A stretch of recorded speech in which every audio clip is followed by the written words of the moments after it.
अस्सलामुअलैकुम। Welcome to M Rod. दोस्तों, दो अहम टॉपिक्स पर बात करने जा रहे हैं।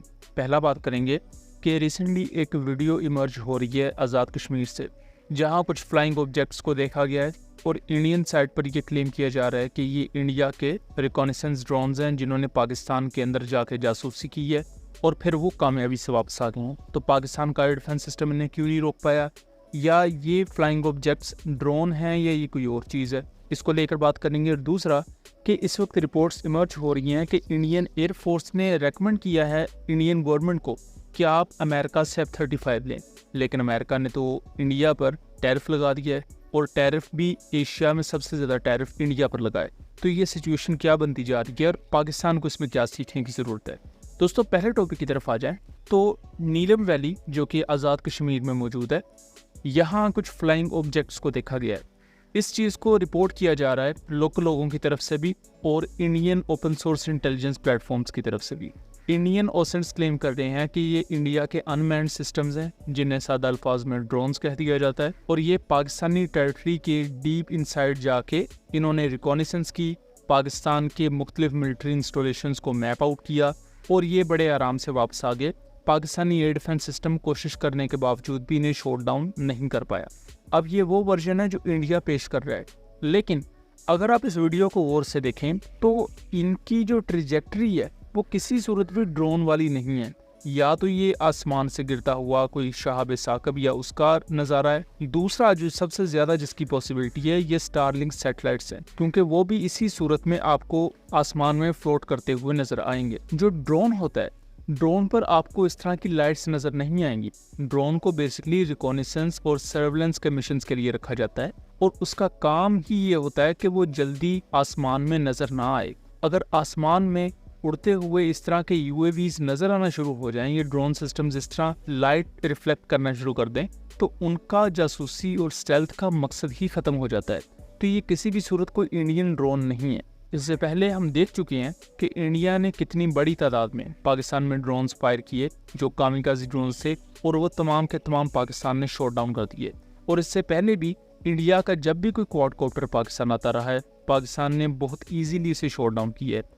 तो पाकिस्तान के पास प्रॉपर इक्विपमेंट होता है, एंटी UCAV सिस्टम्स होते हैं जिनका काम ड्रोन्स को जैम करना होता है, और उसके साथ साथ इवन दो पाकिस्तान के स्नाइपर्स को प्रॉपर ट्रेनिंग दी जाती है एरियल सिस्टम्स को शॉट डाउन करने के लिए। तो माजी में कई इंडिया के क्वाडकॉप्टर्स को तो पाकिस्तानी स्नाइपर्स ने शॉट डाउन किया हुआ है। उन पर हमने डिटेल वीडियोस भी बनाई हुई हैं, लिंक उनका मैं डिस्क्रिप्शन में दे दूंगा। उन वीडियोस को ज़रूर देखिएगा ताकि आपको खुद इन चीज़ों का अंदाज़ा हो सके। अब दूसरे टॉपिक की तरफ आ जाते हैं। तो करंटली कुछ रिपोर्ट्स समझ हो रही हैं, ये कंफर्म्ड रिपोर्ट्स नहीं हैं बट कुछ क्रेडिबल सोर्सेज की तरफ से हैं कि इंडियन एयरफोर्स काफ़ी ज़्यादा पैनिक में है जब से पाकिस्तान की तरफ से ये कंफर्म हो चुका है कि बहुत जल्द J-35 एयरक्राफ्ट एक्वायर किया जाएगा, और करंटली पाकिस्तानी पायलट्स भी इसकी ट्रेनिंग ले रहे हैं। तब से इंडियन एयरफोर्स और गवर्नमेंट इन दोनों पर प्रेशर है कि आप इसका काउंटर लेकर आएँ, क्योंकि 7 मई के बाद इंडियंस को पता है कि उनके साथ क्या हुआ है। बस वो दुनिया के सामने नहीं मान रहे, एक ईगो है, और दूसरा ये भी नहीं वो मानना चाहते कि पाकिस्तान के खिलाफ हमारे साथ ये हो गया जो हमसे 4 गुना छोटा मुल्क है। तो अब इंडियन एयरफोर्स की तरफ से एक रिकमेंडेशन दी गई है इंडियन गवर्नमेंट को कि हमें अमेरिकन F-35 चाहिए, जबकि अमेरिका ने तो 30 जुलाई की रात को ये ऐलान कर दिया है कि इंडिया पर 25% टैरिफ लगेगा।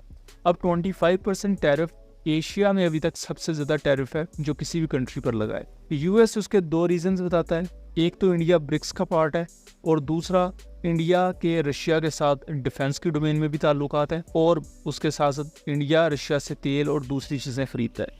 अब इंडियन गवर्नमेंट ये चाहती है कि रशियन Su-57 एयरक्राफ्ट खरीदा जाए, और फ्यूचर में वो S-500 एयर डिफेंस सिस्टम भी खरीदेंगे जिससे आप anti ballistic missile defence system भी कह सकते हैं, जबकि इंडियन एयरफोर्स Su-57 से कुछ नहीं है। इंडियन एयरफोर्स को ये पता है कि J-35 पर PL-15 और PL-17 एज वेल एज हमें PL-16 जैसे मिसाइल्स भी नज़र आ सकते हैं। सो उस कॉन्टेक्स्ट में J-35 का RCS ऑलरेडी कम होगा, जबकि जो Su-57 है ये कोई प्रॉपर स्टेल्थियर एयरक्राफ्ट नहीं है। इसका जो IRST सिस्टम है और इवन जो इसकी लुक है फ्रंटल साइड से, वो ऐसी है कि जो इसके RCS को थोड़ा बढ़ा देती है।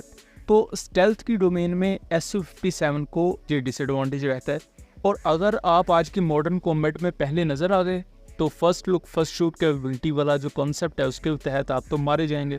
तो यही वजह है कि इंडियन एयरफोर्स ज़्यादा कोशिश कर रही है कि वो US F-35 की तरफ जाए। दूसरा, अमेरिका अपने F-35 के ब्लॉक 4 में मीटियोर मिसाइल्स को इंटीग्रेट भी करेगा।